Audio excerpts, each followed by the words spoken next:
Okay, I'm gonna start talking, right? Yeah. I'll start. Okay. You know what? We have never felt so defeated in our lives. The story we're about to tell you about what God this week is, well, this week, whatever that week was, July It 12th. was one day. It was one night. It This wasn't is even a July full 12th. day. It Yeah. was overnight. So Yeah. July 12th into 13. Turns out we break pretty easily. It doesn't even take 2 days to break us. Yeah. So Yeah. let's not get captured by any. Interrogators. Yeah. They'll know exactly what to do. So, Yeah. go ahead. We started that day at a hotel that Packy and Samantha had put us up in, the Church on the Streets folks. And thank you to both of you and to everybody who has obeyed God and given to us. Whether it's financial support, whether Yeah. it's, I don't know, a place to lay our head, whatever it is, Encouragement, that encouragement, a meal, letting us pray with you. yes, whatever God has told you, whatever you obey the Lord around, we just want to thank you for that. Yeah. Like, We got to attend Church on the Streets and assist with Church on the Streets that Sunday on the 12th. They do showers starting at 8:30 a.m., then prayer, then clothes distribution, well, I guess all at the same time, then a service, and then lunch. So it's a day. We were honored and privileged to assist with that, and we got to pray with so many cool people who, I mean, this whole experience, all of this has given us such new perspective, not just this day, but a lot of our time in Wichita. This was a really important day in our time in Wichita. And so it was a huge blessing.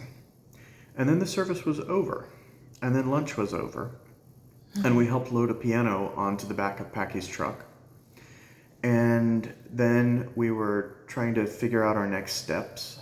All of our suitcases and everything were in Packy's truck still from the night before, or from when he'd picked us up from the hotel again. And he rolled down his window and said, "So what are y'all doing next? Has God told you anything next?" And that was a moment of shock and fear. So, mask. Oh man, I'm not really sure yet. I'm not sure yet. And he was masking as well. He told us later that he felt really bad about asking that. He did not have a place for us because he would have let us stay on the floor of the church if they'd had a church that wasn't being bought by another church. He would have let us stay with them if they hadn't been in the midst of moving. Like, can you imagine personally moving and moving churches in the same week? That's what they were up to.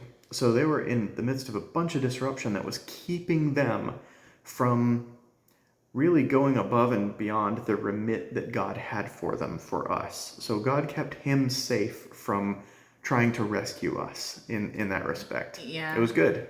But boy, was it stressful for all of us. yeah, and it was fearful for us because we were still in that, oh, we've been saved mode. Yeah.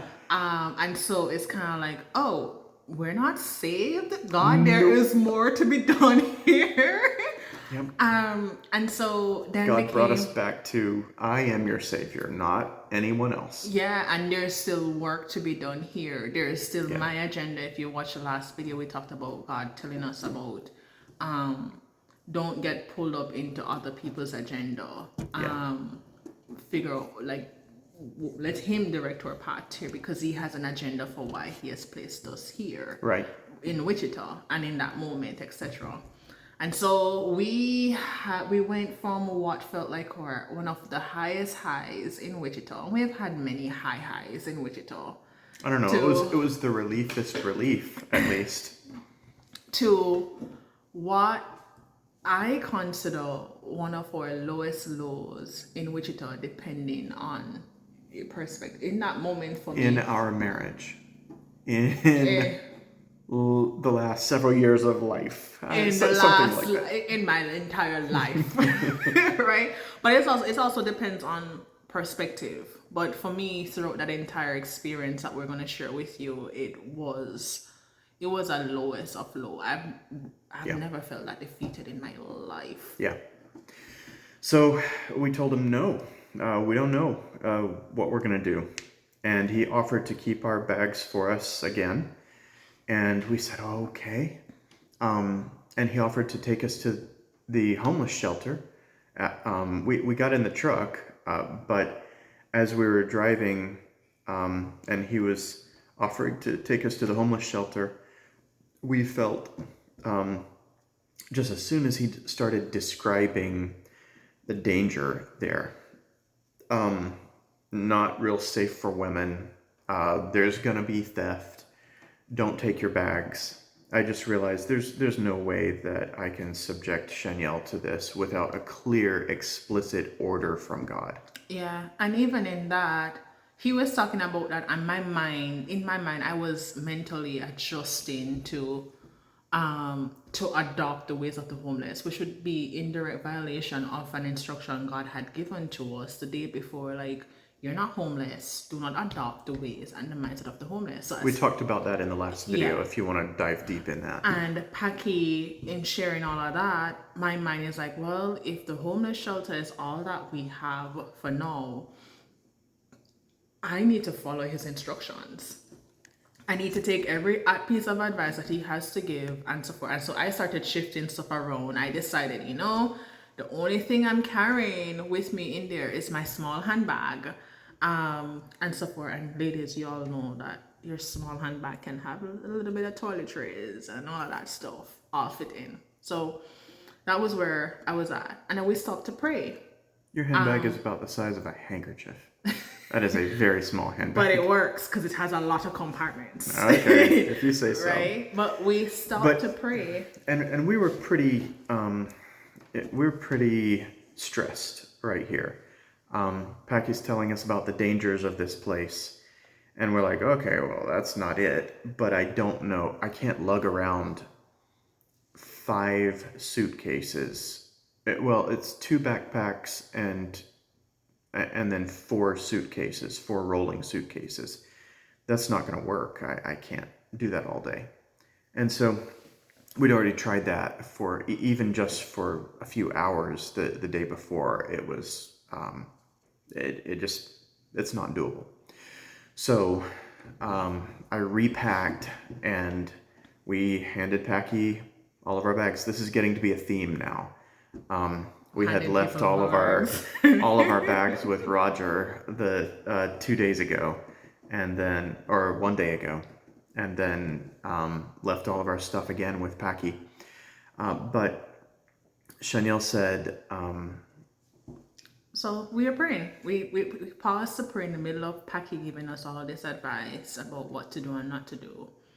And as we prayed, the Lord said a couple of things to us. He showed me the bus stop that Roger had taken us to the day before and told me to let Packy drop us off there, right? In fact, he said to us, you've always wanted, you and Jeremy have talked about going to the museum. Today is Sunday, it is free. Go to the museum, go enjoy yourself. Right? And the Sedgwick County Historical Museum, which does a lot of museums, but the Sedgwick County Historical Museum is excellent, like truly excellent. Yeah. And then the second thing he said to me is, you're not supposed to be on the street tonight. So, with that assurance, I was like, all right, God, I can chill because you got this figured out. We don't have to worry about this. You've proven time and time again that if we just follow your instructions, you'll get us to where we need to get to, etc. Yeah. And so I told Jeremy and Packy what the Lord had said, and Packy drove us to the bus stop that the Lord showed me. And I got out with my small handbag. Jeremy took his large suitcase with him. And I remember being so convinced that we would be okay by Monday that I told Paki, yo, we'll see you tomorrow to collect our stuff, right? And then we figured out how to get to the museum and we walked there. It turned out that the museum was just a couple blocks away. I don't remember how. I don't think he dropped us at that bus stop, at the Quick Trip. He did. He did? Yeah. Okay, so we walked away from it? Oh, yeah. Oh, man. Man, it's worse than I thought. Okay. So we walked away from the Quick Trip to go to the museum because God had told us to go to the museum. Yeah. Right? And then while we were at the museum, I don't know if you felt led to, but you messaged Oscar from El Salvador. we talked about Oscar in another video because that's where God had told us to stay at this place, and we met Oscar, and we knew we were supposed to commune with him and minister to him while we were there. And so Oscar decided to join us at the museum. He got there late when the museum was closing. No, he didn't get there late. It's just we didn't meet up until the museum was closing. That's all. And during our time with him, we got to commune some more. We got an opportunity to pray with him. And I remember by the time we were finished and Oscar had to leave, I heard the Lord said, "It is finished." And we said our goodbyes. And then he left. And when he left, our immediate question was, all right, God, what's next? And I heard the Lord say, go back to the bus station, the bus stop I showed you. So we headed in this direction. And he had told me and Chanel independently. He kind of told me that the words he used with me were a day on the town. So go have some fun. And for her, he showed her one of the museums specifically. And we were very confident in that direction. He didn't show me anything about the bus stop. And then this was the time, I'd forgotten we went back to that same bus stop twice that day. But the second one was the time where I don't think God said was communicated fully or clearly, or I wasn't listening or something like that, right? Like the second time around. Maybe I didn't stress it. It was just that I kept saying I felt like we should be going back to that bus station. And so a part of the thing there was, man, I started to get irritated at points because you, Yeah, I was at the end of my rope. I dawdled on getting there because I was like, okay, well, if she feels like heading that direction, I guess we can head in that direction. But man, I'm not into it. And it's hot, and it's like I did not understand. Thus saith the Lord, go back to thine bus station. That was not a thing for me at that point. Yeah. And so we stopped at a hotel lobby to get some air conditioning, and we went down a side road to see if there was anything else, a different direction. And then we stopped at another bus stop where we settled down and we prayed a bit. And in the middle of me praying and asking God, Lord, am I supposed to call someone? Is there something I'm supposed to do here? Have I missed something? What do you want me to do? Are we supposed to wait, or am I supposed to reach out, or what? Do you want me to call do you believe in fate? And that wasn't God talking. That was Jim talking. Jim was a very drunk, but very kind, like unsteadily drunk, but very kind veteran who interrupted my prayer to say, do you believe in fate? Now, that's kind of a dangerous question to answer sometimes when someone has vomit down the front of their shirt and is obviously homeless and you don't have a quick way to get away. It was kind of the way I was still thinking about some of this stuff. But I said, sometimes, in some ways, sure. And his next words were, "Keep praying." And it just brought tears to my eyes immediately, because God showed me right then, I can use anyone to speak to you, Jeremy. And so we spoke with Jim for a little while, and he was just incredibly kind and incredibly encouraging. And then he wandered off and did his thing. Yeah. Whatever that was. And it wasn't that Jim heard you praying too, because you No, were he praying didn't. so quietly. No, I was praying silently, and I was just looking a little bit. I wasn't in any obvious prayer posture. Right. And so after Jim left, we sat for another hour. And what was really interesting for me was it was I would sit there and persons would pass and you could see them avert their eyes from us, right? And so She noticed that more than I I did. noticed it more, and maybe it's because I don't know, but it was weird for me that I took that in. And so after we eventually left that bus stop, and we headed in the direction of the Quick Trip bus stop that the Lord had told us to go to. We didn't get there immediately because we went on another side road, right? And so we eventually landed at that bus, the Quick Trip bus stop, like probably around after 9. It was getting dark. And when I got there and we sat there for a bit, I started to break down. I started to shut down. I started to play all the worst scenarios in my head, because it was still a huge fear of mine, like sleeping outside. And I'm like, God, if you were going to show up, you would have shown up by now, etc. Right? And so all of that was God, playing in my you head. always show up on time. You promise that you're not late. It's getting pretty late. It's dark. It's dark, Lord. Dark. You said we wouldn't be on the street tonight. It's tonight. We're on the street right now. Yeah. Not only that, he had told me that morning I was going to wear pants, and he told me to wear a dress. I'm like, God, you would not be so unkind as to let me wear a dress on the night when you intended for me. Like, it's cold. You know, I get cold easily. Like, what? Right? And so it was all of that. And I remember there's one other thing that you talked about, is the fact that you said we have never felt so unseen or excluded. Yeah, having everyone drive by almost close enough to touch them at that bus stop. This is not a fancy sort of setup. So we have one rolling suitcase, her tiny little handbag.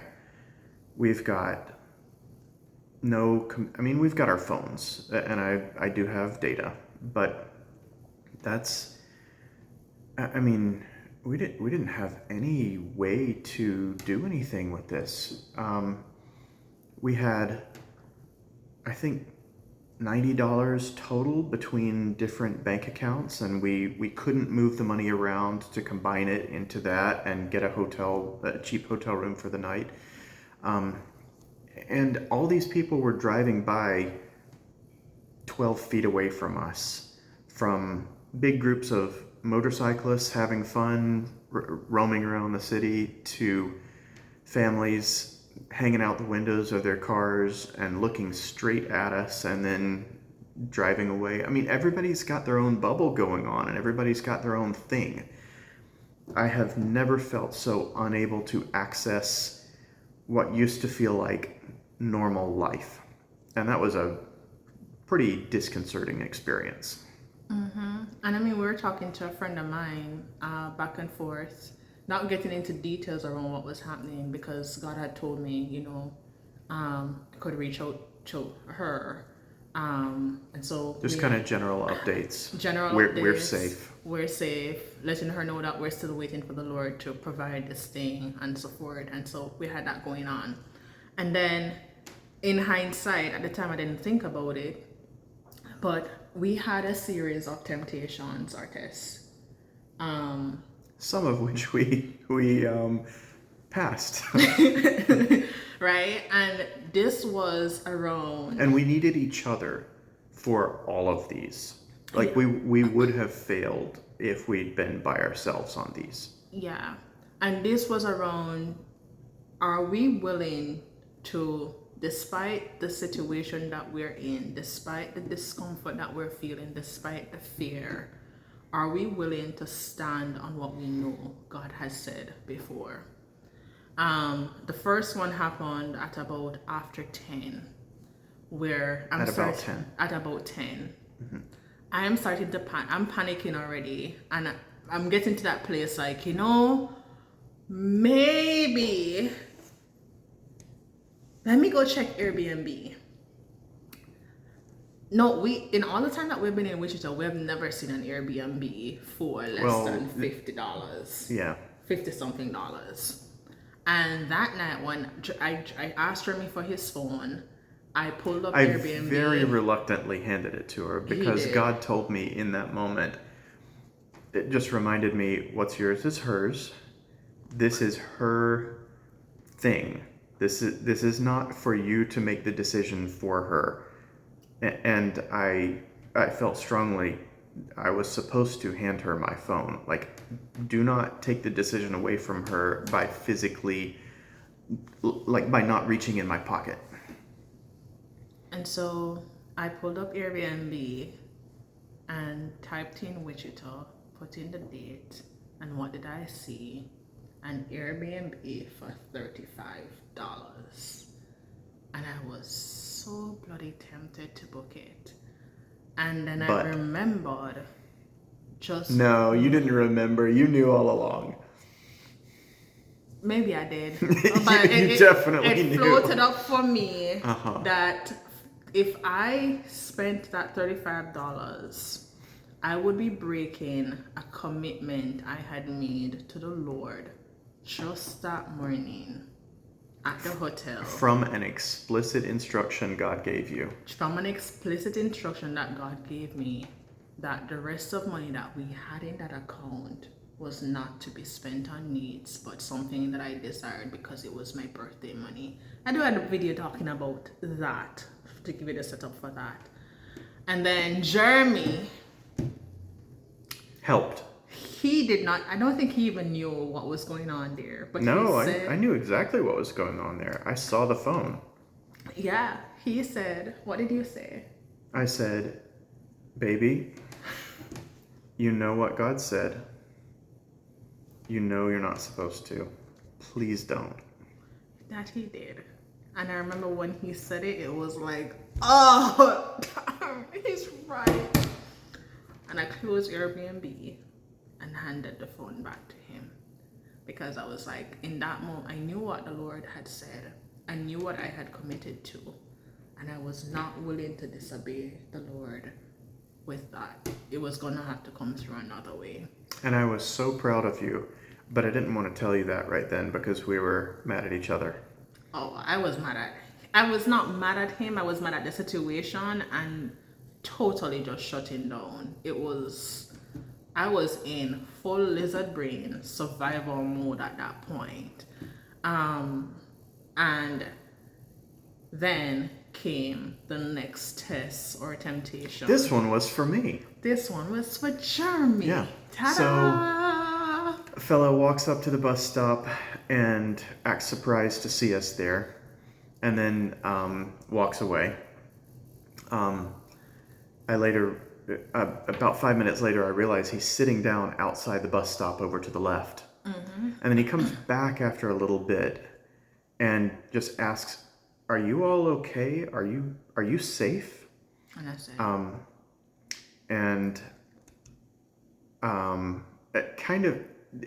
kind of even asking, like, is there a trafficking situation going on? You both look so miserable, but she's a woman and maybe she looks more miserable than you do. And I said, well, nothing has happened to us yet, so I guess technically we're safe, but we don't know what to do. And this guy so kindly and generously offers us to come sleep in the abandoned house that he's squatting in. He says, I mean, it's an abandoned house. There's no running water. There's no electricity, but you know, it's safe. It's away from all this. And so I prayed about it and didn't get any negatives, and it met the criteria. God said we wouldn't be on the street. Shanielle and I had been discussing that a bit. And it's not what we wanted. It's not fancy. It doesn't have air conditioning. It doesn't, it's not a hotel. It's not a believer's house, but someone is willing to share. And so I said, okay, is there anybody else there? Nope, just me and the cat. Asked a few more questions and was convinced of his goodwill and told him, oh, okay, well, let's go. And so he said, all right, let me get some stuff from Quick Trip here and I'll be back in just a minute. So he walked away and Shanielle says, you go. I'm not going with you. I'm like, well, shit. Okay. Well, I'm not going without you. So, that's not going to happen. You're the one who needs protection more than me. So, we'll not do this then. We talked for a few minutes about, I feel like, honey, this is the answer. And she had gotten a word from God, not just a feeling, but God told her, if you go with him, with Brandon, there's no coming back. And again, this is the importance of unity. We were irritated enough with each other that we were not communicating real thoroughly with each other. And that didn't come through. So I was put out for a little while. We told him, no, we can't do it. Oh, that was another thing that was irritating for us. She felt like I threw her under the bus. It's like my wife doesn't want to go. Well, I mentioned, yeah, this is. I was gonna, but we got to stay together. She's not comfortable with that. I've got to stay here with her. And so we had a little tiff around that afterwards. Yeah, it was not a tiff. I felt like you threw me under the bus. And yeah. It was, and again, it comes down to communication as well, because we were stressed to our limits and trying to be as kind as we could, but I wasn't. And I was great. And that's the thing, is I wasn't unkind to you. It was just that in the shutdown mode that I was in, I was not communicating clearly. Right. Brain. Yeah. Right. And so it was afterwards that I really told you, hey, remember the Lord had said to us, do not adopt the ways of the homeless. Going to sleep in an abandoned house with a homeless man is adopting the ways of the homeless. Plus, on top of that, I got the word the minute he invited us, I got that word very sternly. That I'm like, all right. No coming back.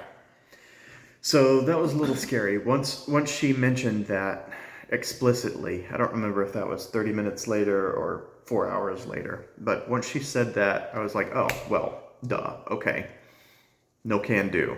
That became very clear at that point. So we had one more test or temptation that came later on that day, early morning. It's not early morning, because at 11 o'clock, I decided I am not going to stay at this bus stop. I have given up on God saving me. I can only rely on myself. I won't disobey him by I I want to obey him through any of the other ways that I know explicitly he has said, but I needed to find somewhere to be indoors for the night because obviously he is not going to provide, so I'm going to provide for myself. And God so, said we'll be indoors. yeah, We won't be on the street. Maybe that's up to me to make it happen. I was thinking a lot of stuff like that from time to time as well. I wasn't thinking like that. I was just like, you know what? I am superwoman. Oh, I can rely okay. on myself. He Gotcha. has, and that's the thing. We talked about And feeling so, unseen. yeah, And one of the places that I felt unseen is I was starting to feel unseen by God. very. I was starting to feel neglected by the Lord. I was starting to feel like God has spent so much time along our journey teaching me what it means to be his father. And I'm like, a father does not let his kid sleep on the road. Like, that's just not it. So obviously, the kid have to step up and parent herself now. And so my mind went to police stations. Like, surely they will not let a distressed woman, if I have to break down crying to ensure that they don't let me go to the station. That's what I'm gonna do. And so I told Jeremy, I am not staying here another second. Let's go find a police station. When you pull up Google Maps. And I was very confused by this, but He was, but apparently I'm not from okay, the US. let's find a police station. Let's, you know, you might as well walk and be miserable as sit still and be miserable. I've got no stake in this bus stop, so Yeah. all right. And then as a backup, he found a hospital. So I he started found I started thinking about, okay, I know the police station isn't going to work. So what can we look at when the police station thing doesn't work out? Because big up perplexity. yeah, thanks perplexity. So I mean, there's always an ER. I mean, you can go sit in an ER if you want to hang out with all the germs. But so we walked a mile and a half I don't know how with long my we rolling walked, suitcase. but we walked. With And a after 75-pound rolling suitcase heading towards 12 o'clock. over cobblestones. Yes. And we got to the bench in kind of a town square sort of thing. It was a lot quieter. It was nice, but the police station was a sushi restaurant. There was not even any police station there. It was just an accidental or fake listing on Google Maps. So we just sat there for a little bit in defeat and then went on toward the hospital, which was about a mile away. That was a long walk. That one was a really long walk through some industrial parts of town and etc. Peaceful though, at least there was some that. abandoned houses. We Yep. passed some abandoned Plenty houses. of We that. get there, and when we get there, we walk into the hospital, and Jeremy, we came across some seats, and Jeremy was like, "Do you want to sit here?" And I felt, no, do not sit here. And so we walk around to Kind of the main lobby area, and it turns out there's no big lobby area. There is a roped off area that the only thing, it funnels you right into the reception desk. And the only question they asked us was, what room are you visiting? And instead of saying room 413, like any halfway accomplished liar would have said, I simply explained the situation, that we just needed a place to rest for a little bit. And he said, you can ask the security guard, but we don't do that. The security guard confirmed that. The head security guard, there were 3 right there at the desk, confirmed, nope, that's not a thing. yeah. You'll have to keep it moving. Nope, you can't use a bathroom either. There's a Keep it jump moving. start A gas station. you can use it there. And so we left and we sat outside outside on the hospital compound for a couple minutes, feeling very deflated. Defeated. No feats at all. No flates at all. Tired, feet hurting, and all of that. And then we walked over to the jump start, and And Tried to go to the bathroom. well, I went. No, you did not. I went the first time. Oh, you did. You had to go again? Okay. So Chanel, by this point in our journey, Chanel was wearing not just, you're going to hurt your cord like that. Chanel was wearing not just her little dress, but a pair of my blue jeans, which turned out to fit just fine. Yay.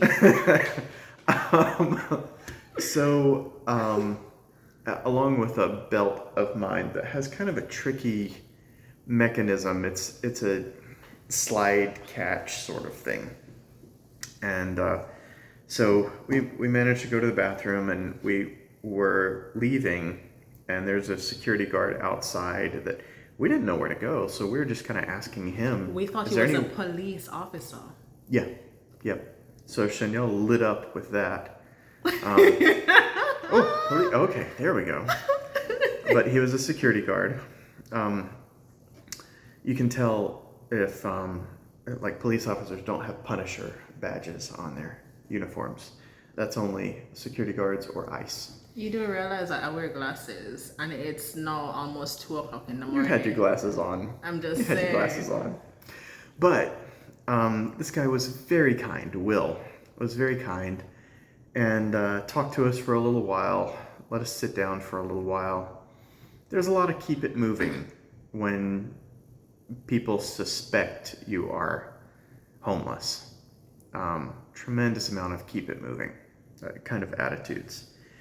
And but Will bought us a couple of gas station burgers. He spent $10 of his own money to buy us dinner. And what was even more impressive about this is Will, when he learned what was going on with us, he started racking his brain for places that we could go. And we're like, oh, we've called there, we've been there, da da da da da da da. And it was so funny how the minute every person's heard that the situation that we're in, they immediately started offering us resources for the homeless. Yep. Which is kind of like, God said we cannot. Yep. And then one of the suggestions he made was, you could go over to the ER, pretend there's something wrong with you, get like a sign out thing, discharge paper, call the police, and they'll take you over to the homeless shelter, and the homeless shelter will take you. And man, that was tempting. But we said no, because we're not going to lie, we're not going to compromise our integrity for a covering over our heads. We're not going to compromise that part of our integrity, at least. You've heard a couple other ways that we were willing to compromise our integrity. Yeah, but it was, I feel like that night was so many different tests and temptations around. Yeah. We know what God said. We know what we are, who we are. Are we going to step out of integrity with that? Are we going to disobey what we know he has said, etc.? So we said no. And then Will said, he would have put us up for the night in a hotel if he had the money, but he doesn't get paid until Friday. And that was more impressive to you, but I was a lot more impressed with the burgers. I was touched. Yeah. Because this was the first person who was not a homeless person. Like, it felt like throughout that entire evening into morning, the only persons that we were seen by were people who were homeless. And so here was this security guard spending an hour of his time trying to help us and saying, I would have helped you even more than just giving you suggestions if I had the money. It touched my heart. And so for him to even go ahead. And he gave up an hour of the fruits of his labor with $10 worth of food as well. Yeah. That was, thank you, Will. Yeah. Thank you. Yeah. Right? And so we eventually left the Jump Start. And we walked the long, long, long road back. But before we walked the long, long road back, here was where another test and temptation came in, because we came across homeless persons that we had prayed for at church on the streets earlier the Sunday. This is now Monday morning, 2 a.m. Monday morning. And they offered us, like, hey, you can come. There's a group of us sleeping under a bridge. You can come and sleep under the bridge with us if you're willing. We'll take you with us. And again, it was an immediate no, because it's do not adopt the ways of the homeless. And so that was not a temptation for me. For me, it was. I considered it. I'm like, Gotcha. So all those times, God kept us from going down that route. So we went back to the bench and settled in, and were totally unbothered for the entire night. You're telling lies, because that's where I started questioning my entire life mission. We were totally unbothered by anyone else. By for the entire anyone night. else. Yeah. He's correct about anyone else. The only thing that was bothering us is now what's going on up here. Yeah. Because I started questioning my entire life mission. Like, I honestly told the Lord, like, God, if this is what it takes, I don't have it in me to do this. Yeah. I know you have given us this big vision and stuff that you have told us will come to pass if we allow you to order our steps. But God, me can't do it. I don't feel like I can trust you anymore, etc. We finally slept. So I'm crying and everything. Finally slept. We woke up, and then what happened? Well, I was questioning my ability to hear God. There was a lot, but I did get the sense several times, and was able to remind myself, and we reminded each other a bit. God has talked to us about plenty of other things. Even if we may have missed him on this, or he's being silent on this, he's talking to us about other things. And so we know he's there. We are not abandoned. We're just confused. And that was a huge encouragement for me. Having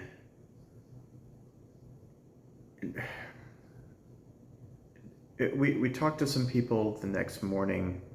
I woke up with Kaylin and Lydia's names on my mind on my names, and my names on my mind. And Kaylin and Rand, your brothers. Kaylin and Rand are your brothers. Lydia is your sister-in-law. Yep. And so I called them, and I called a couple of other friends to just partially to process and partially to ask for prayer and etc. And one of our friends said, hey, so seek first the kingdom of God and his righteousness, and food and covering will be provided for you. Did you go hungry? No. Did you have the clothes were you covered? Did you have all the covering you needed? Yes.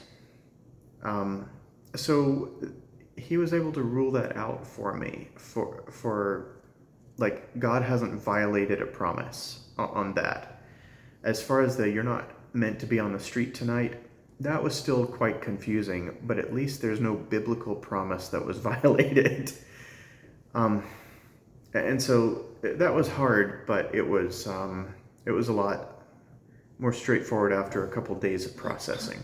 Yeah. It wrecked us in the moment, though. It used us up, is what it did. I think more than wrecked us. Yeah, and man, I cannot emphasize the value of their safety in having advisors, because who are not totally stressed out. And who are seeking the Lord around what is going on with you. Or who have walked a similar path as the one that we're currently walking, because man, to get that perspective, and I mean, that day we ended up By that morning, I think probably by about 7, 8 o'clock that morning, a friend of ours told us that God had sent us some money. Told us that God had placed us on her heart to give To her send that money. to give her tithe to us for that. We had a couple persons who God had placed on Jeremy's heart to reach out to, send us some money. I just realized it's not 2 offers of place to stay for however long we wanted, it was 3. Oh, And God eventually told us to turn down all of those offers because we still had work to do in Wichita. And man, that was hard because I'm like, I'm ready to go to safety. that felt insane, but it was. We had been for the last 2 days in that please rescue us kind of mode. And as embarrassing as that is to admit, it it took a little while to listen to God around that. And so getting out of that and staying in Wichita, even after these very generous offers of places to stay, and turning down these people and saying, no, we're gonna stay a bit longer. That was really hard for me. That was pretty embarrassing for me. Yeah, and what was even one of those offers was literally, I am willing to sacrifice and buy you plane tickets to get to where I am, And then you've got a place to stay. You got a place to stay, and God is like, nope. Yeah, that was real hard. And so we did that. And I mean, for me, the biggest thing from here is in looking back at that situation, one of the things that multiple of our advisors talked about was, where was the last time that we heard God? In Rewind. that night, like do a rewind. Thank you, Steve, for that. Yeah. To go back to the last point where we were certain we heard God. And it was in that we realized that there's a cost to delayed obedience. Jeremy talks about obedience a lot, that we're learning that there's a cost to delayed obedience. And what we realized is that we delayed getting back to the bus station. I delayed us in getting back to the bus station. We're about complexity here, baby. Yeah, you didn't communicate real well. This is God saying this, and I wasn't real receptive to it, to notice it without you explicitly saying it, and I dawdled. Yeah, so we delayed getting back to that quick trip bus station, and then we complained about all the walking we did and up and down, and another advisor of ours, thank you, Jody, talked about, did God tell us to leave? So, man, but that it wasn't even 24 hours. What wasn't? That period of time, all of that we're just talking about here was not even a period of 24 hours. Oh, yeah. But it came right after. It was Friday night, we slept at the bus station. Saturday night, we slept in a hotel, thanks to Packy and Samantha. And because we obeyed the Lord and looked for that pink flamingo. Yep. Sunday night, we slept rough. And that was a hard we thought it was over. So it wasn't about the length of time. And we don't think that we've done anything particularly courageous or anything like that with this. That's not the message we're trying to get across. We haven't done anything particularly difficult, even in, you slept outside for a night or two. Yeah, okay, camping, basically. Fine. It was the stress, the uncertainty, it was did we hear God or not? It was the lessons in hearing God, the lessons in unity, the lessons in obedience and immediate obedience. That was the important stuff for us. The perspective shifts, I'm sure there are so much. There's so much more perspective that can be had that we're not even called to around homeless ministries and all that kind of stuff. Like, we haven't even nicked the surface of what it's like to be homeless. Like, we don't kid ourselves around that kind of thing. We weren't It's homeless just either. that, yeah, we weren't homeless. God told us that pretty explicitly. We're mission homeless, but we're not homeless, was kind of the way it got put. And I liked that. But as people who are called to be a place of rest for others and to work with people who feel unseen, this gave us some deeper level understanding of that. The never feeling so excluded or unseen. That was remarkable. Those were new feelings. It's not because we were dirty. It's not because I mean, had bags on our heads or something like that. It was just the circumstances are, man, things add up. They add up fast. And the ability to see people has gone to another level from that experience. Yeah, it has. It's, man, I get emotional whenever I think about this because we did a video recently talking about how hard it is to, like, we've noticed that one of the patterns that we keep hearing from persons, how hard it is to find community and to feel connected. Yep. And this experience like really amplified or awareness of it. Yeah. Like I cannot explain to you how unseen I felt. Just sitting there looking like a normal person, and it seemed like people would not meet my eyes.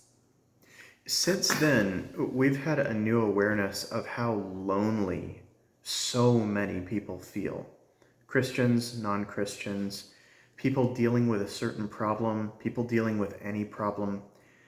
So many of the issues that people are dealing with are common, like practically endemic to the human condition at large, and everybody feels like they're alone.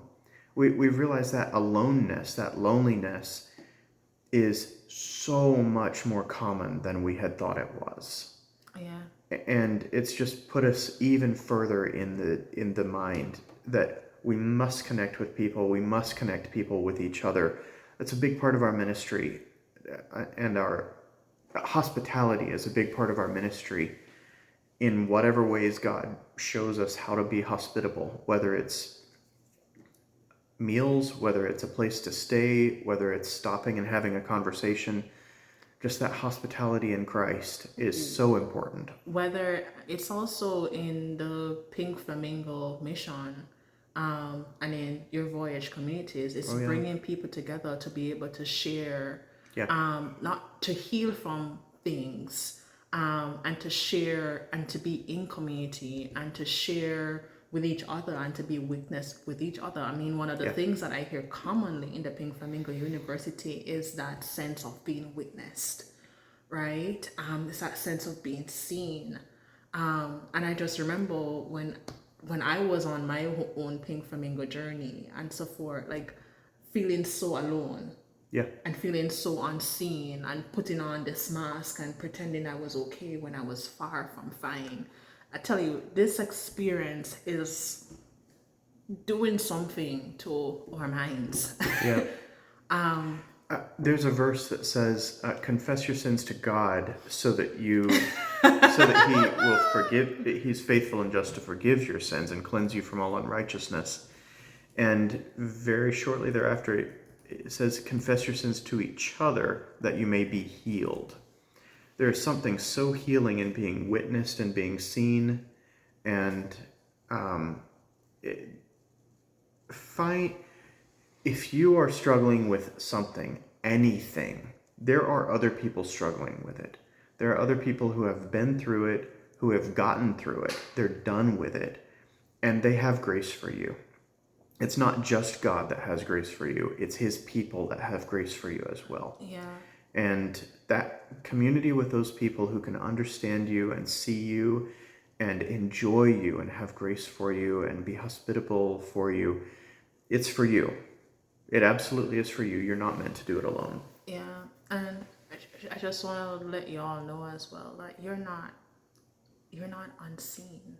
The God of the universe, He loves you and He sees you. Yep. And there are, like, even if you want to have certain conversations and you don't know who to talk to, I mean, you're not unseen. Yeah. So yeah. So, God was right to get us to turn those things down. Surprise, He was right again. We still had work to do in Wichita. We'll tell you about that next time. Yeah. I love y'all.